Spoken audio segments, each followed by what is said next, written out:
Good morning and good day to our fellow listeners here at the Odyssey Files. I am your host, Michael O'Neill. With me, once again, is the great Anthony Hernandez.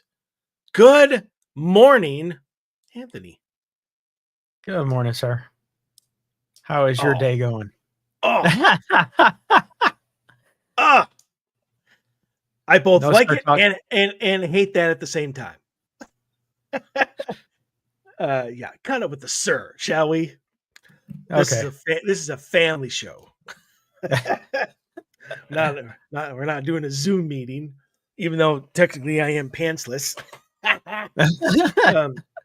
Anyway, so great show for everybody today because even the longtime listeners, which usually when I say longtime listeners, I'm talking about Anthony, who obviously is on this show, but Dave and I have talked about the Hatman like multiple times, a multitude of times over the years. In fact, you, Anthony, came on the show for the very first time to talk about your experiences with the Hatman, and now here you are. Yep.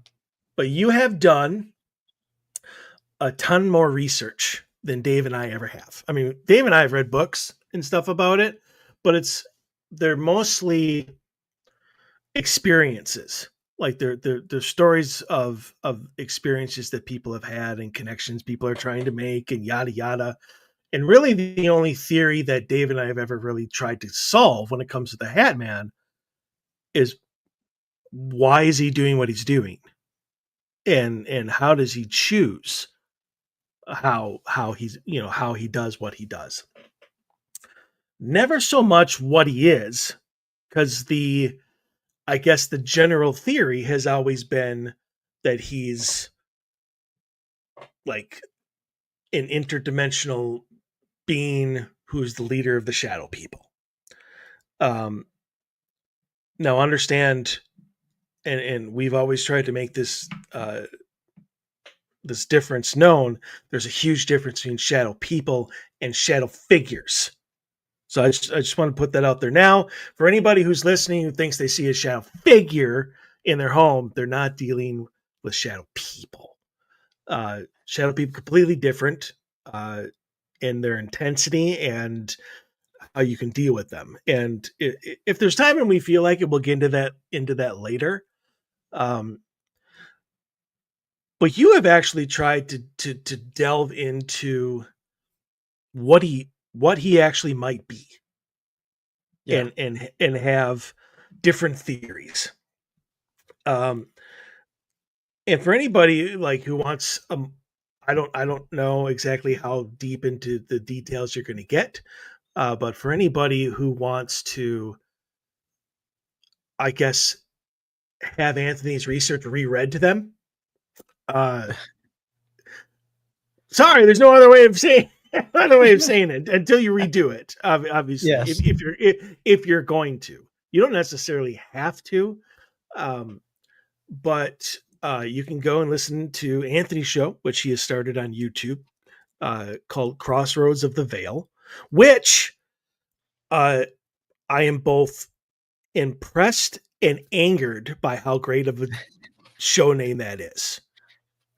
Like, it honestly is. Like, there's so many paranormal shows out there, and some of the names are just garbage. Like, they're just generic crap. I really like the name of your show. Not gonna lie. Kudos to you for that. Well, thank you. But yeah, so go on YouTube. You can either search for Brimstone 410, which is your name on The that. username on there. Yeah. Yeah, which does bring up all the shows. So it's it's just easier. That's what I typed in. So I'm like, it's shorter. Okay. Or obviously Crossroads of the Veil. And you have 5 episodes on there right now? It's actually up to 10. 10! Nice. Are you in any of them? No, I haven't done the audio for them. I mean, they're all improvements from the previous one, so I mean, it gets better as it goes, but I've been trying to do it myself, but it's just like I said, when I don't know, for whatever reason, when I start reading those things or reading what I'm writing, because I'm doing the script for it, so it's really my words and my what I'm wanting to say, but I don't know, it fades to a monotone and it kind of gets annoying to me. So It is definitely difficult to keep the passion alive for an hour straight, yes. especially if you're just reading research. Um, it, that's why you need a co-host, you need somebody to bounce stuff off to. You need to be able to shut up for a minute, while the other person talks. Um, you don't make that's what makes the any show really good and wanting to be listened to. But um, I have listened to a couple, and beyond the AI voice, like I say this every week, beautiful job. I wish I had your time and patience for research. Uh, I don't. um, unless it's a case. I mean, obviously, if it's like a residential case, I'll go full bore. But uh, yeah, maybe I'm just not the entertainer I want to appear to be. Uh, but anyway, I digress. The Hat Man.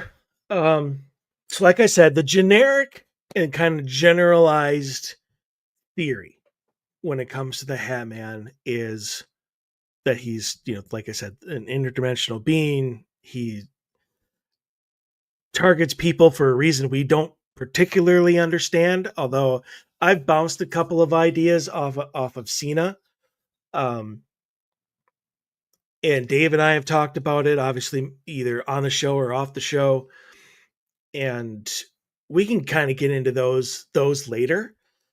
Okay. But uh, you you've come up with ideas that I never. I just didn't even come close.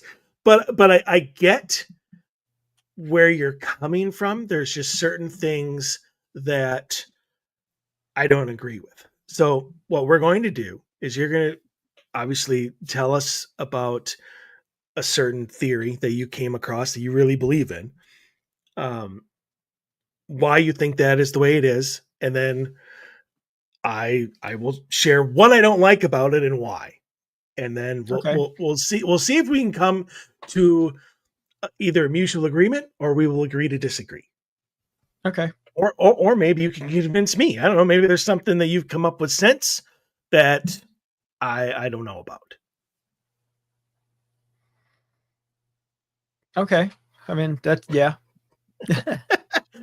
So pick and choose whatever theory you want to start with. uh, Demonic, I guess, would be the first thing. I Okay. guess there's a lot of stuff out there that talks that he could be a demonic thing, which I kind of don't agree with after digging into everything that I have dug into about him.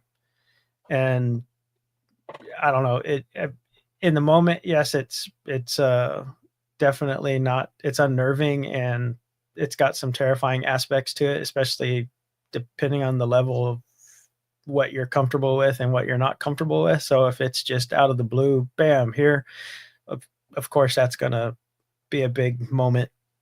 Uh, but the reason that I don't think it's that is because it just, I don't know, everything that it is doesn't stack up to at least the level that I would call it a demonic event. And it's not like, at least from what I've read and what I've listened to, uh, everything you you kick off that chain for demonic events, and it's not like it's going to be a one time and then it's gone, and you say something to, you use God's name and it's like I'm out, and you never hear from it again. That usually just escalates things one after the other. Whereas with Hatman, at least a lot of the stories, if you say prayers and stuff like that, you can kind of get him to go away.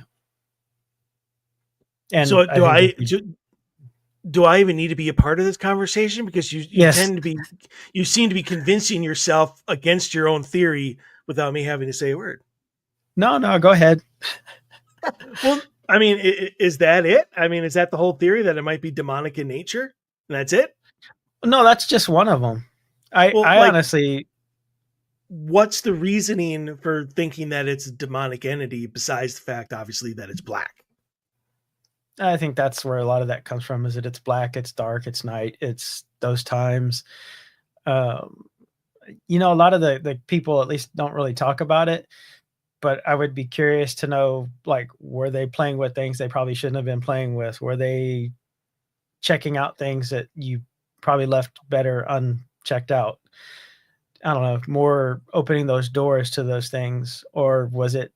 I know some of them have said that it's out of the blue and for no particular reason, which those would be different, I think.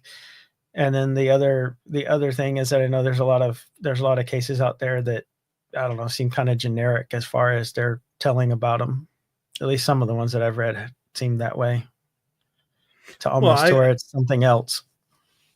I think the genericness comes from the fact that the encounters are so short. Like, nobody's like, yeah, I sat there and looked at him for an hour and a half. Like, Oh yeah. there's no sustained encounters with him. They're all, not all. So I mean, let me just put that out. They're not all, but a lot of them are. I woke up, he was in the corner, he was standing over me, or whatever, and then he was gone. Like, that's it. That's the whole story.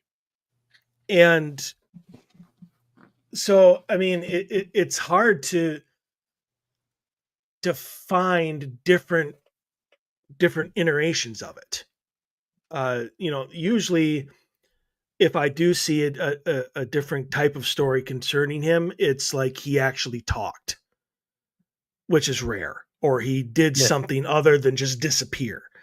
Um, a lot of the stories I found where he didn't just disappear once he was seen involve, as you just said, somebody saying the name Jesus, or be gone in the name of Jesus, whatever they say his name, and then he's either just gone, or he has some snarky comment back at you and then he leaves.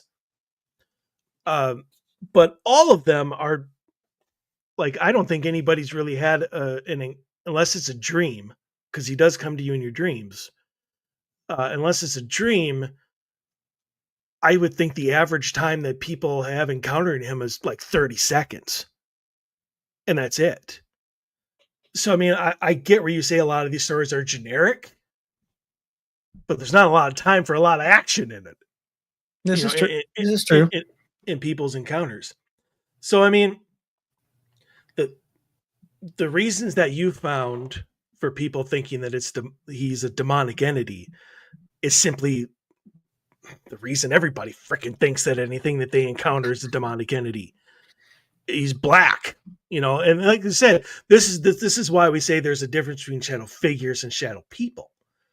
Because Oh yeah. yes, the Hatman is a shadow person, a very powerful shadow person, but shadow figures are just non fully manifested ghosts or spirits. Old man Hinkle, who, owned the home back in 1940, if he's partially manifested, he might appear as a black shadow walking down a hallway. He's not a demonic entity, and he's not a shadow person. So Yeah. Shadow. go ahead. I was going to say the shadow people, or a shadow man. I think a good distinction to make there is that the couple of times that I have seen things like that, you do not see through them. They are, I mean, it is like black. There is apparitions and stuff. You can see the shadow. You can still see through it. You can still make out things behind it. When the couple of times that I've seen things like that, it has been, I mean, it blacks out anything behind it. It is 100% solid, like a black figure. Dave likes to say that it's blacker than black. Like, even at night, and you're in a blacked out room, or you're dark or whatever, like, you still see this figure because it's blacker than black. Yep. Yeah. Yeah. There was one of the, I hadn't shared this with y'all, but there was a time after I came on with y'all that I actually thought it was my wife that was standing by the bedside. And I was like, why? When I woke up the next day, I asked her, I was like, why were you standing by the bedside just staring at me? I said, that was weird. And she was like, I never got up. But it looked like you could make out hair, but it was so dark that the ambient lighting for the room was like you couldn't see through that. It was a solid, like a solid figure there. Interesting that you saw hair though. Yeah. I made out hair and I thought it was her and I turned over and went back to sleep. Way to wake up, see your wife standing over you in a bit, said to me like, is there something I can do for you? Or why you just like, Going back to bed. Yeah, stand there all you want. I'm turning over and I'm not dealing with you. Nice. Great husbanding there, Mr. Hernandez. So if there was something, she would have woke me up. Apparently she did. Well, it wasn't her, but I mean, you woke up and she was there, or quote unquote there. But yeah, I think we can both agree, and for the reasons that you had said, is typically demonic entities don't come and go. No, they have a playbook that they use where they build stuff up, and even though Dave and I are not, and I don't think anybody really knows for sure, who's just generally doing research and looking into this entity. Nobody knows what his goal actually is. no. I mean, we still don't have. We have theories. We always have theories, but nobody understands what his goal actually is. And when it comes to demonic entities, you pretty much know what the goal is. It's just whether you can stop it or not. That's the problem. So I am in complete agreement with you that I do not think that the Hatman is any sort of demonic entity as we typically would understand them to be. Although I think I've heard the theory like maybe he's a higher up demonic entity. Some people, I think Dave actually attributes this to him, as Dave thinks that it's the devil himself in some fashion. But obviously he doesn't seem to have the same goals, or at least the same tactics, as a generalized demonic entity would have. Okay, next. So next one would be, and one of the, I guess the ones that I lean towards would be something like a being like a jinn. And that's only because with jinn and stuff like that, in the mythology, you say God's name, call the power prayer to it, and they disappear. They're gone because basically they can't stand against it. They can shapeshift. They generally don't like people for the most part. There are some that do. They have free will, kind of like us, but they despise us if you follow the mythology. I'm kind of I chuckle a little bit just because you said kind of like us. So they have free will, kind of like us. I mean, it depends where you draw the line with all that stuff. But like, so you read the mythology and everything with it. They were created before us. God created us afterwards. Basically, he presented us to them and wanted them to basically acknowledge us and bow down to us, and they said no. And there were some of them that really have quasi demonic type powers, and I could see it easily being confused for some of their stuff, but they're not to the level that I would say a demonic entity is, but they do have some of the qualities. Anything else before I? No, go ahead. No, yeah, throw it out. No, nothing else. No other reason for why you think it might be a jinn. I mean, no. That's just, it fits a lot of the characteristics that you would find in a djinn, short of it's over here. And to say that those things can't travel, I think would be really naive. Oh, I definitely think Jin can travel. It's not like I have anything against Jin as a general mythology Mythology. Yeah. or a theory. I don't. I don't think that the Hatman though is a Jin, specifically because there's a lot of mythology out there where the name of God irritates the shit out of them.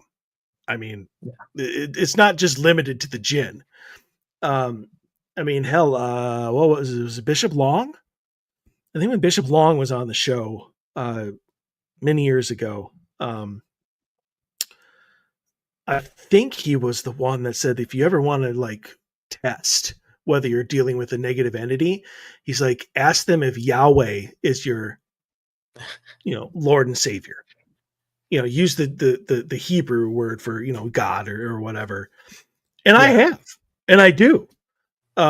Just to see, if there's any sort of negative experiences or whatnot that people are having, I'll throw that out. So far, I haven't gotten a response to it. Period. Which is good because I honestly, Yeah, I was don't going to want say, I'm going to say that's a good thing. I honestly don't want to find out what happens when I do get that response. But I'll When deal you with hit it. the get out. I'll deal with it at that point. Yeah, I don't think the get out is the what's going to happen, but that's just me. But the thing that I don't like about the Jinn is the shape shifting part. I get that they can do that, and that's fine. I'm Yeah. like, but and I'm going to be going back to this throughout a couple of your theories. Is the Hammond has been around for decades. I mean, probably longer than I've been alive.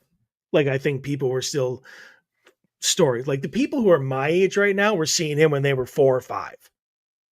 And beyond, like, maybe a different hat or he's wearing a suit instead of a duster or whatever, it's always the same. And you would think that Jinn, who hate us and want to scare us and want to, do whatever it is that they want to do, they're eventually going to turn into something else. Like I would see Jinn as if they were going to do something like the Hatman is doing. Like they would go into either your dreams or he would be able to figure out like what is going to scare you the most. Like if you have arachnophobia, like he's going to turn into a giant spider. Whether he's black or not, I don't know. The fact that he pretty much, for the most part, keeps the exact same shape makes me believe it's not a jinx. I would think that they would get bored after 40 years of freaking showing up as the same shape. I get that they hate us, and what entity doesn't? I mean, even angels hate us. I mean, everybody hates us. We even hate ourselves. So what does that show you? But that's my issue with that theory. It is I would think that they would do a much better job of actually changing their shape than keeping the exact same one, and like changing a really inconsequential detail. Like he's wearing a suit instead of the duster is really going to like change our entire perspective of him. It really doesn't. Go ahead. So one of the things that I don't see for angelic or the Jinn as an argument for the Hatman is the lack of they call it the whispering. Like, and I would think if it was angelic, demonic, or even Jinn are supposed to have the whispering ability too. They're supposed to be really good at it, which basically would be the negative type nudge towards you, the negative side inside your head, you hearing those things. And then so far I haven't really heard that as a aspect of him in any way. And I know that that's supposed to be a thing that even angelic have the whisper. Of course, the angelic is good. Demonic would be the bad side of that. And then the jinn is generally could go either way with it, but you never hear any of those type of comments for those stories. Mm. Uh, in fact, he's pretty vocal about what he Yes. wants and how he feels. Although I think in people's dreams, he talks or communicates a lot, a lot more when it comes to that. There's only a handful of stories that I have read where he'll actually, like, they're awake and looking at him in their room or whatever, and he'll actually talk to them. And it's usually not anything good.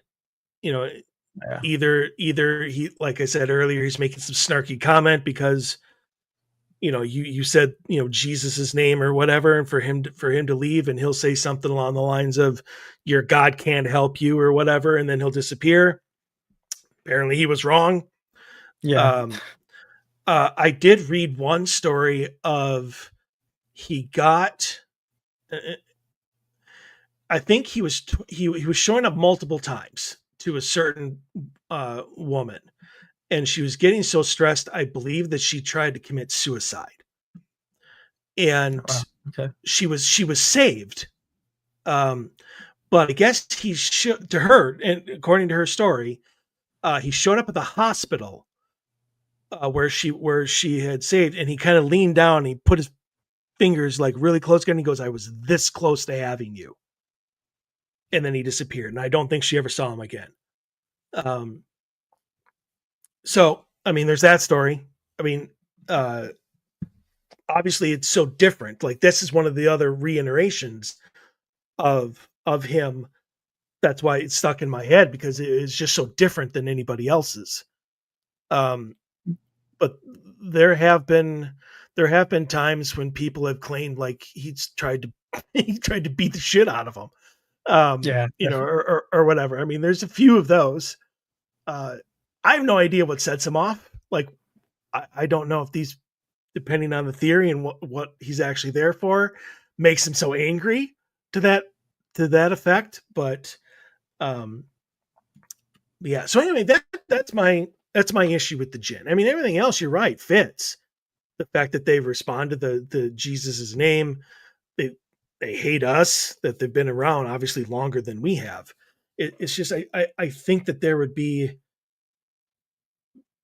some stories out there of, yeah, well, I mean, even if it was like I woke up, there was a man with a hat in my room, and then he morphed into a centaur and like tried to eat me, like that would lead me down the gin path more Yeah. so than he was there. He had red eyes this time, and then he was gone. Like, it does not feel to me like the gin fit that, especially over Well, I think 40, not 40 decades, but 40, like 40, 45, 50 years. yes. And I agree. I honestly think they're more. I think they're more intelligent and more subtle in how they would approach things, and especially how they would get it across. I agree. Like, I would think that the jinn would see humans, especially if they have the whispering abilities. They've been around longer than us. Um, and they have, these certain abilities and whatnot, and especially to shape shit. I would think we would be more of their puppets than anything. Like, I would think they'd get their jollies off on making us do certain things or whatever for their own entertainment.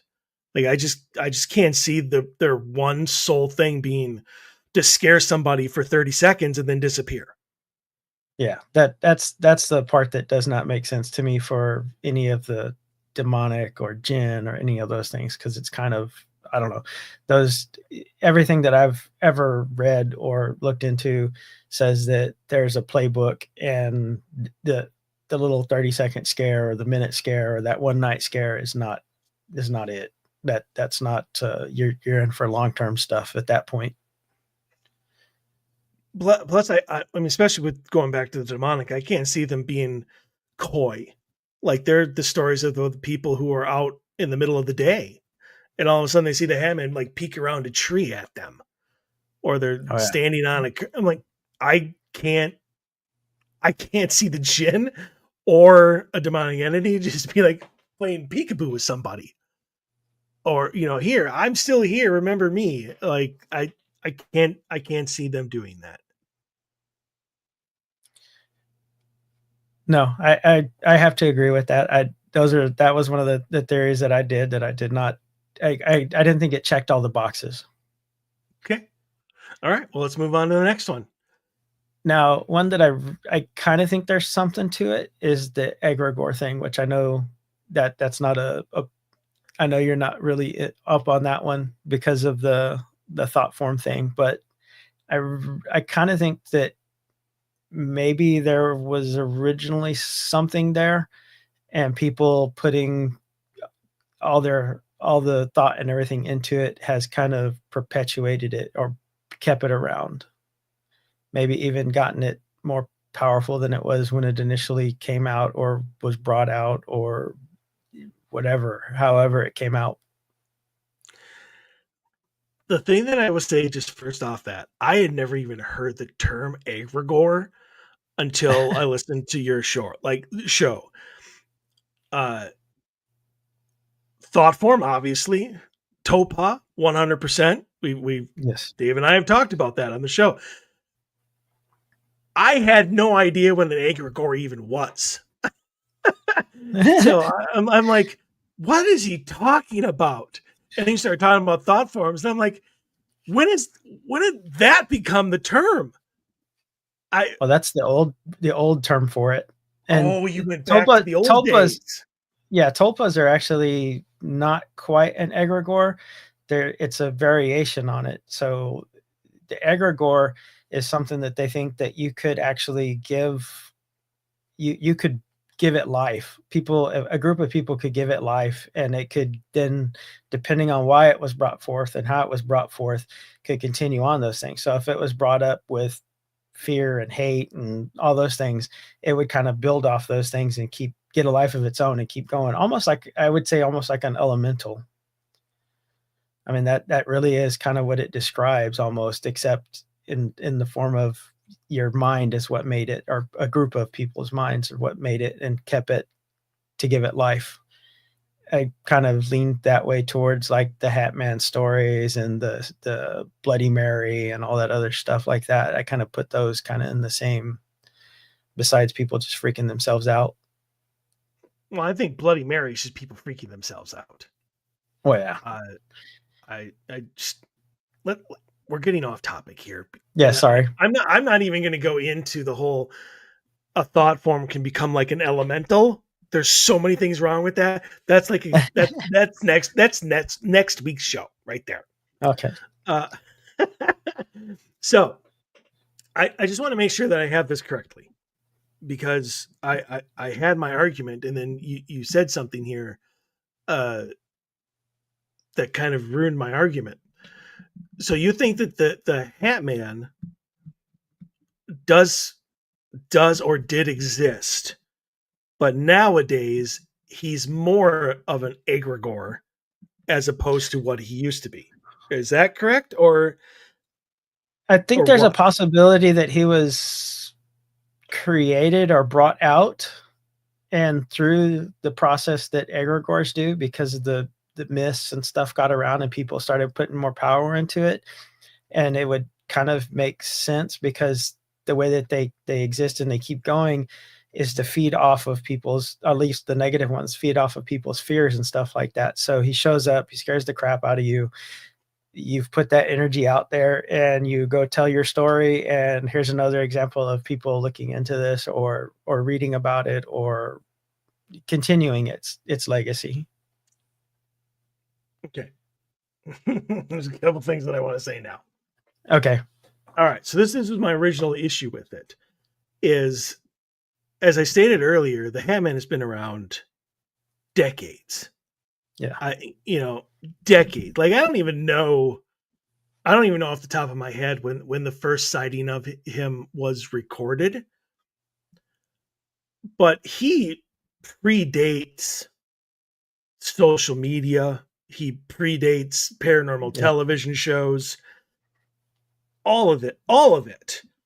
And there's still even people who uh, come forward now after social media's been around for years and years. Now TV shows are there that people have been talking about. Like there are still people who are come out and be like, I didn't know this was even a thing. Like I just happened to, I think, they told a story at a party about a childhood event and somebody told them to look it up. Uh, so the fact that he predates all of it makes the thought process of it very hard to handle, because it's not like people in the town saw him, or even people in this like he's worldwide. Like there are people across the sea who have had encounters with the Hat Man, and nobody has any idea about that at all.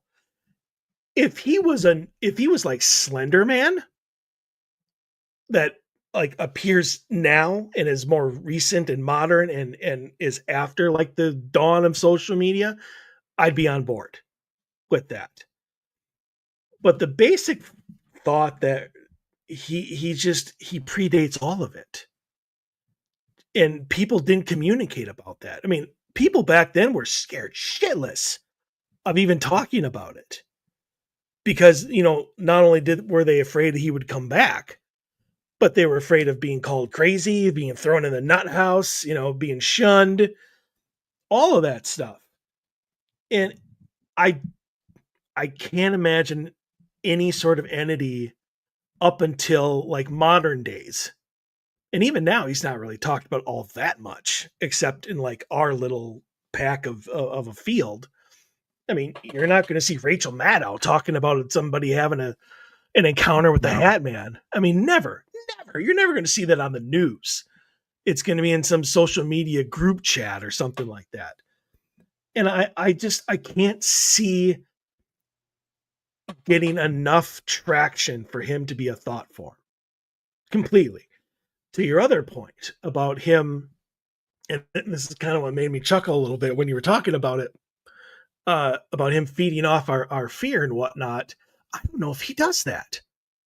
And when you were talking about that, what popped into my head was like this scene of him scaring the crap out of somebody and being like, "Yeah, that's the good stuff right there." Like, but you don't ever see that. I mean, honestly, he's probably just as angry as they are fearful. Um, I don't know if sucking off fear and off people's like big time emotions and whatnot in that instance is what he's after. I think he's after fear, yes, but not to feed off of. I just think the goal is to, I don't know, make them scared shitless or whatever for whatever his purpose is. Yeah, I was But gonna I say, mean, but what's the reason to? Because like that goes back to what are they doing at the time when all this stuff happens? Are they looking into things that it doesn't want them to look into? Is it looking? I mean, you mean like you did? yes, like I did. I mean, I was definitely looking into things I shouldn't have been messing with, but it if it's to stop you from looking at those things, obviously it didn't work for me at least. No, it didn't. But the reason that we brought you on when we did to talk about your experiences was that you had an experience for a reason that was unlike anything we had heard. Like you had inadvertently called him Yeah. or drew him to you, whereas a ton of these stories, um, a ton, like I would say in the mid to upper 90s of these stories are people who had no idea about anything with the paranormal.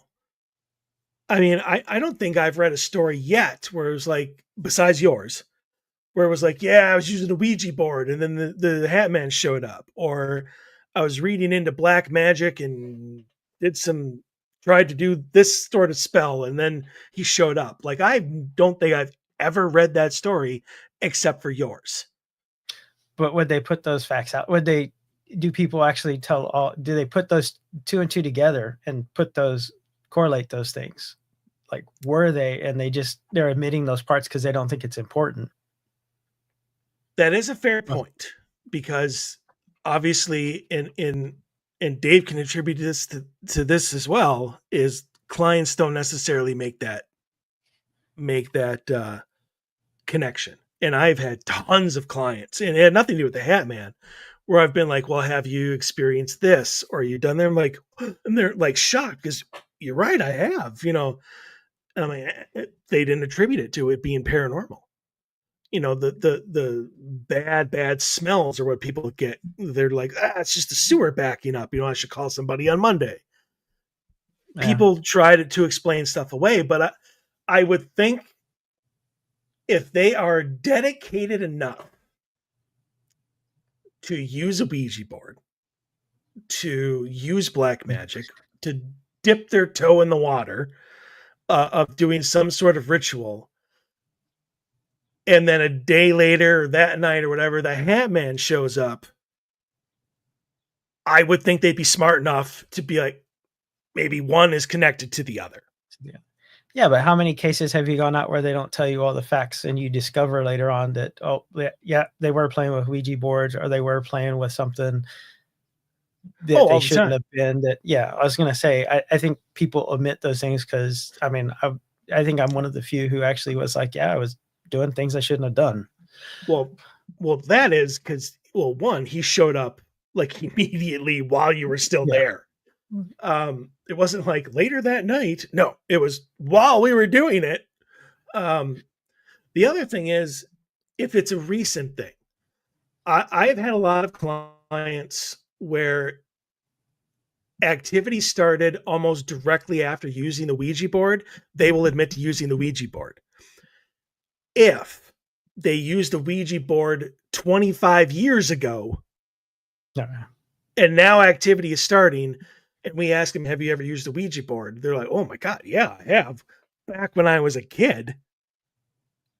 Can that be a part of what's going on now? Yes. But nobody's going to make that flipping connection. No. There's not a lot of people, even in the paranormal, I would think. If you're an investigator and researcher, yes. But if you're just like a casual fan, probably not. But that time really doesn't matter to entities.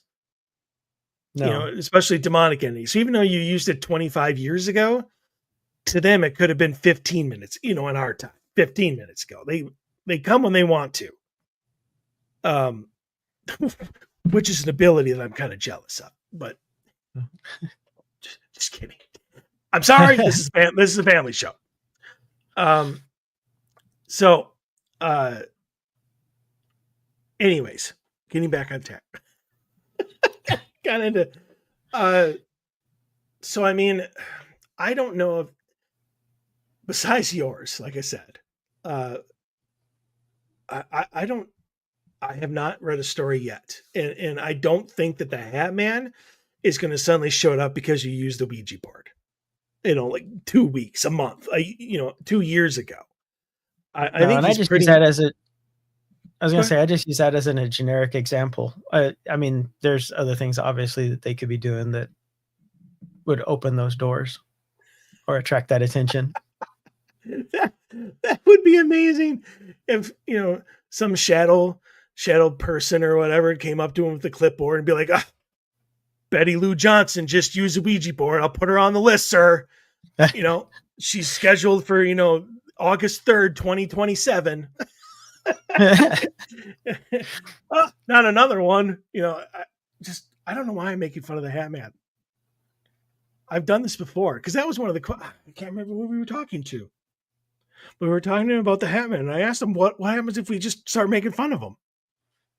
If we take away the fear and make him a joke, would he be able to do what he does? And nobody had an answer for me. Although people were like, people were like, yeah, you probably don't want to do that. I don't know. So, I don't know if I disproved your point or not, but we'll see. But all right. Are there any other theories you have besides an egregore? No, I mean, that pretty much touches on all the main theories that are out there. There's others where he's, one thing I did want to say was the the appearance that he has now doesn't mean that it hasn't changed or adjusted going forward. So it could actually be older than what we think it is. Mhm. So it Oh, could have existed for a long time. well, either that or you know, people in the 20s. How would they even report it? Who would they report it to? Why would they report it? I mean, Yeah. so I agree. I mean, I'm sure that there are probably thousands of encounters with people that never say a word. No, they don't And want to. I was gonna say, come on, most people don't like that's like reporting you saw something in the sky. Be like, no one wants to be like, oh, you're crazy. And you start exactly. talking stuff like that, and I mean, it's I gonna mean, happen. you start talking about, you're back in Salem, Massachusetts, and you start talking about the Hatman showing up, you're going to get burned at the stake as a witch. I mean, obviously your master came to see you, and you need to die. Um, so yeah, he might be, and he probably is, but I mean, to our knowledge, he might be ancient and been around for a long, long time. Oh, I Um, will say that he gives me kind of the trickster vibe, and that's just because it's an appearance and it goes away, and you kind of really never really, or at least most people don't get multiple visits. It's the one and done. and that's kind of been Dave and Mai's like quest to try to figure out like why. How does he choose the people that he's choosing? Uh, why does he only show up once with some people? Why does he show up multiple times for others? Um, and why? And this is one thing that I was kind of surprised you didn't touch on. And I was like, when Anthony and I have this conversation, I'm going to bring this up because it exists. Is throughout the show that you did, you talk about the fear, and it's very, very, very true. Everything that you said was absolutely true. But what you left out and what you didn't talk about is there's some people out there whose stories of the Hammond brought them comfort. Like he Oh, didn't see them. He didn't see them as being evil. He didn't see them as being threatening. Like they woke up and felt comfort with him there. Those stories are few and far between, but they exist. and I didn't And touch on those because I did think they were anomalies to everything else that was out there. Because it seems, I don't, I'm not sure. I just it seems weird that they find comfort with it, and it's not a negative thing when everyone else's stories have that negative I see. So effect to because the them. few people had the opposite narrative, you didn't put it into your research. Very well I done, just didn't Anthony. include that one. That was one of the cuts for time. Right. We had to cut something out. It might as well have been the good. um, but I mean, you have to put that into consideration as to why that is. What's different? What's True, different about those people as opposed to anybody else? I mean, is it their life view, their world view? I mean, their are purpose. they are they just bad people in general, and so they get comfort in evil stuff? I mean, who knows? Um, why does he choose to, like physically assault some and others? He just kind of stands there, and I don't think it's a difference with him. I think it's the difference in the person that he's viewing. Oh, So definitely. the theories that we have kind of gone over, Dave and I, as to how he's picking it. First, we thought uh, maybe he was selecting them because to him time doesn't exist. I mean, that's the first thing we need to understand is time is a man-made construct. So to him, it doesn't exist. He can go forward, backward, seen as a humongous proponent of, The our rules don't entire apply. lives. Yeah, well, not the rules don't apply, but everything is happening at the same time. Past, present, and future all happening at the exact same time. So why can't he do this? Why can't he go forward? Why can't he go back? However he wants.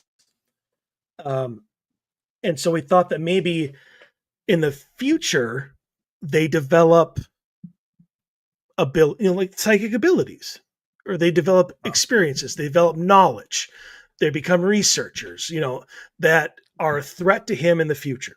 And so to scare the bejesus out of them now, especially as children, let's keep in mind here, probably 95% of experiences that people have with the Hatman, they're children. Yeah. And especially between the ages, I think, of like 5 and 7. I couldn't tell you how many stories I read, but like when I was 6, when I was 5, when I was 7, when I was 8, when I was 4. I mean, all kinds of these. And sometimes I think I even read a story or two where it was like their first memory ever is the Hatman. They woke up in their crib or whatever and saw the Hatman in their room, or a man in the hat, I should say. Nobody in their story calls him the Hatman because they don't know he exists. They call him there's a man in a hat or with a hat.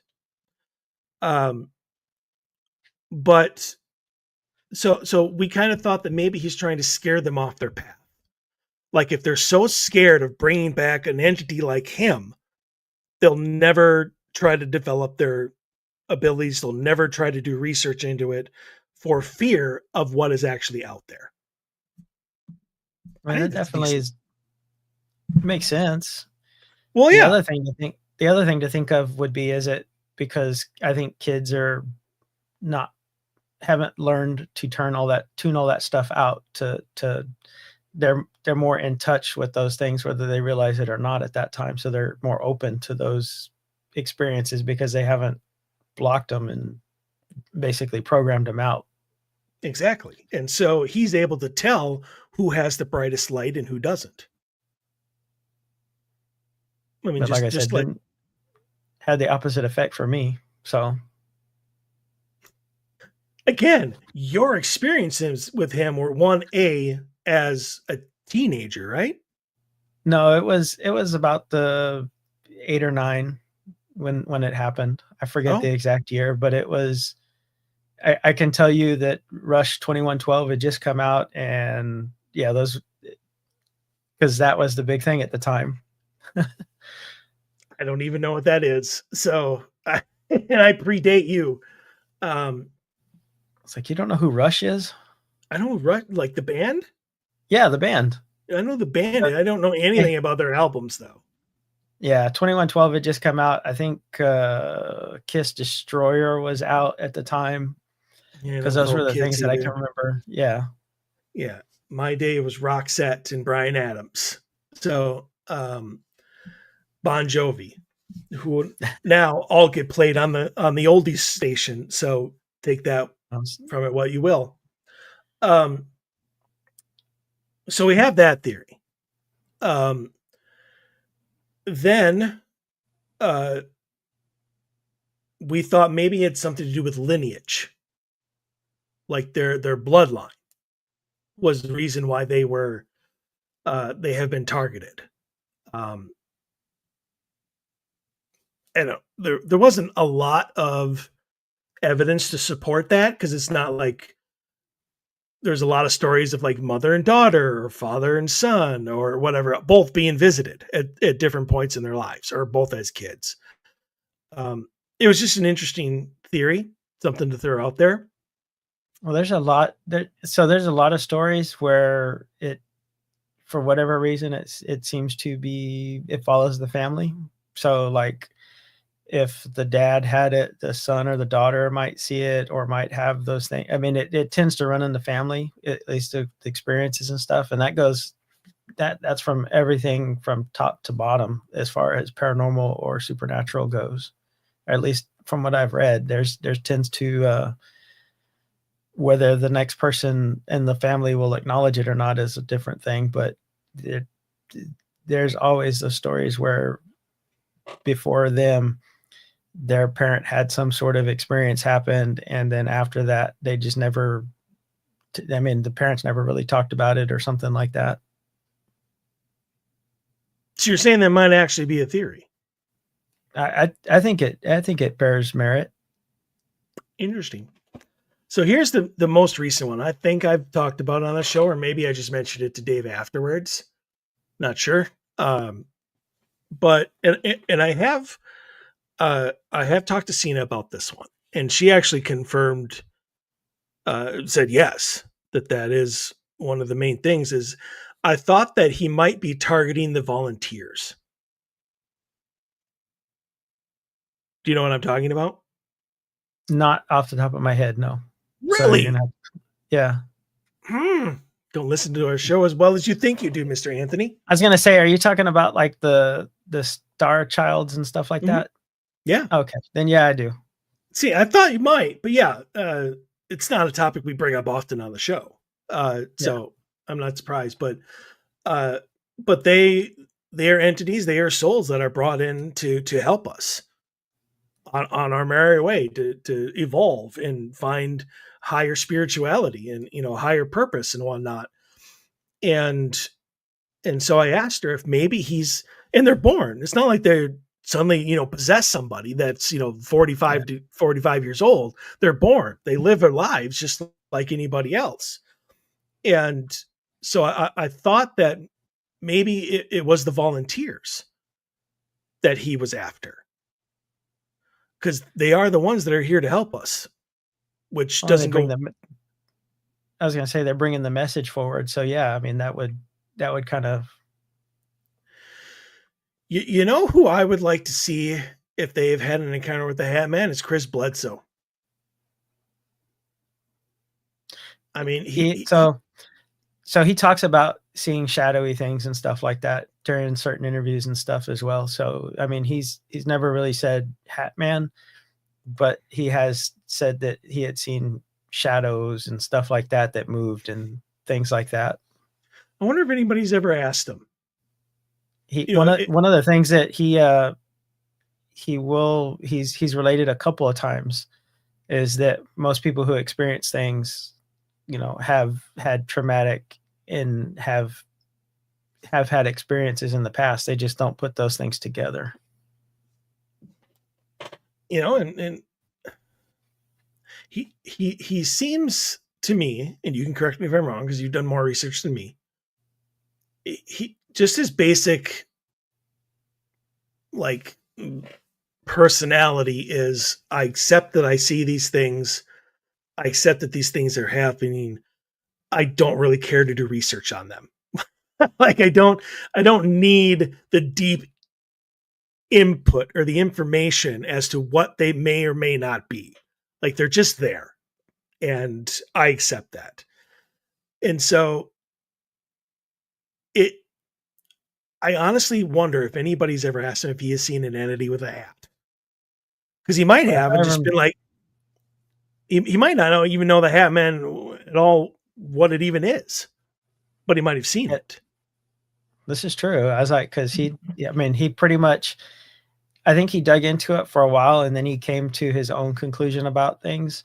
And after that, he pretty much, he believes what he believes and you're not going to dissuade him from that. So I'm not trying to dissuade him. I just wonder if maybe he's seen him at some point in time and just passed it off as another shadow figure. That, okay, well, there's another one and let me go on with life. I will say if he's ever around here, I'll have to add that to the questions because I would jump at that opportunity. Well, Dave listened to our show about Chris Bledsoe, and even though he enjoyed it, one of his things was, why didn't you just have him on? Why don't we just have Chris Bledsoe on? And I'm like, you would have been okay with Anthony and I interviewing somebody else when you're not. a person of that caliber on the show without you. He's like, nope, not one bit. So we've actually talked about, I don't know if we'll be able to, because apparently he does a bunch of podcasts and stuff. I think you even said that. He does. It is we're going to try to get him to come on the show, and we're going to invite you to that'd be join awesome. us for that interview if we're able to do so. But Dave needs to come back first. Yeah. So, but yeah, so that pretty much is the hour. I kind of gave out my theories. You gave out yours. Do you have anything more you'd like to add? No, I mean, it's to me that I could never get to something that gave me a concrete answer for it, which I think is kind of where you're at also. So it's like continue to dig and continue to look and try to find the piece that's missing from the puzzle to kind of fit it together. The thing about it is, and I'll state this as my conclusion, and I'll let you kind of give your conclusion as to what Hammond may or may not be or doing.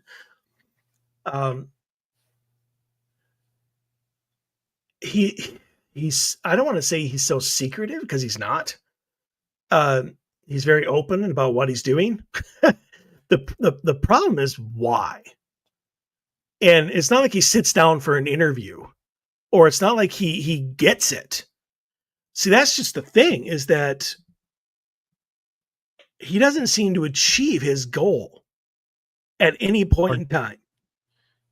Or does he? Because like with the exception of a few, I've never really seen any of the people who pop up with those stories that they meet him or they see him or anything like that. That's usually a one and done. Like that. Here's my story, and that's it. Yeah, I mean, and it's not like he tells anybody. Like, it's not like he possesses someone and they're like, I'm here for your soul. Like, he doesn't do any of it. No. For the most part, he doesn't talk. Except, of course, a snide comment or, something that's, meant to chill you to the bone. But so, I mean, to get a read on what he is and why he's doing what he's doing, it's so difficult, especially for mere humans. And he's been around for so long, and there's been thousands of encounters with him. And he just doesn't seem to get what we would consider to be a lofty goal. Like, when it comes to demonic entities, we know what they're after. Oh, yeah. When it comes to ghosts or spirits, we have a pretty good idea of what they're after.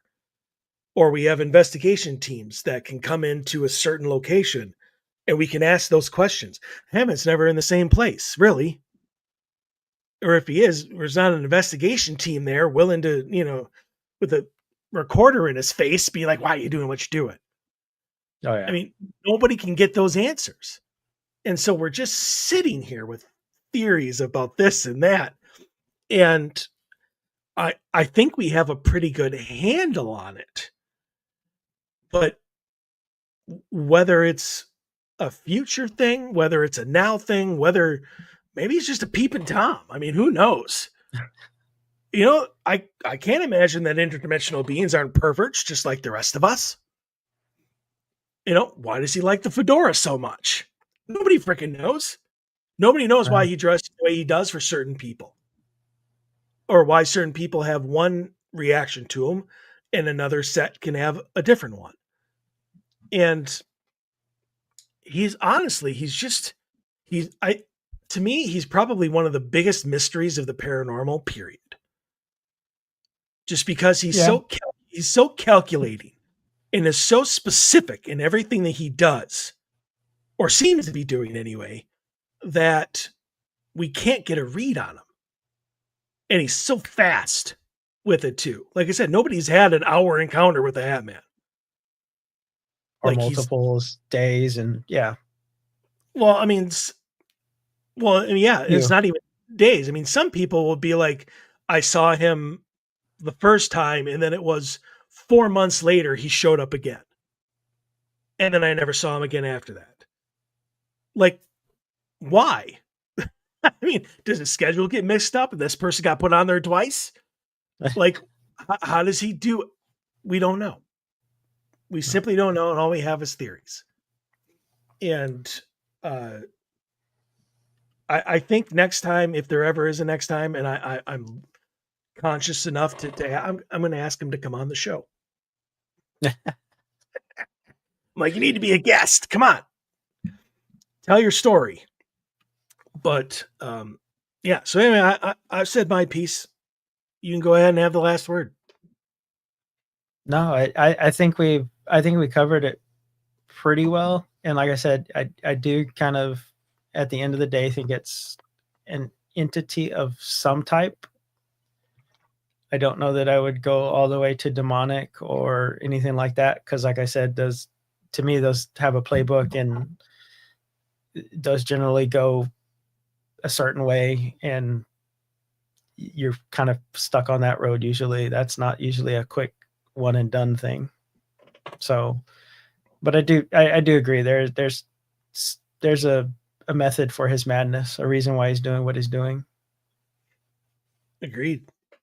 So anyway, yeah, that does it for this week. Thank you, Anthony, once again for coming on. You will probably be back next week if that fits okay. into your schedule. Yeah. But so yeah, we'll have to discuss. We'll have to discuss a topic to do. But yeah, for anybody that maybe you have encountered a Hatman and you didn't know, maybe you were doing research on it, that's how you came across this episode. You can either reach out to me or Anthony if you want. You probably go on YouTube and search for Crossroads of the Veil and write a comment or write to Anthony there, or odysseyfilesradio@gmail.com. Or you can go odysseyfilesradio.com and submit a question or whatever there. If you have a question about the Hatman that you think we might be able to help you with. There is a Facebook group. If you're still a part of Facebook, on the Hatman, where people can write their stories. And it's filled with people who have either written stories themselves as to their own experiences, or they're just very, I don't want to say passionate, but they're well versed on what the Hatman is or what he's doing anyway. But yeah, so you can find that on Facebook. I'm sure there's a Reddit about it too. I just haven't ever looked for it. But yeah, there's lots of places that people who have been who have experienced the Hatman can go to get answers to whatever they want. So yeah, that does it for us. We will be back next week. Everyone stay healthy, stay safe. We want to see you back here. Have a great rest of the weekend.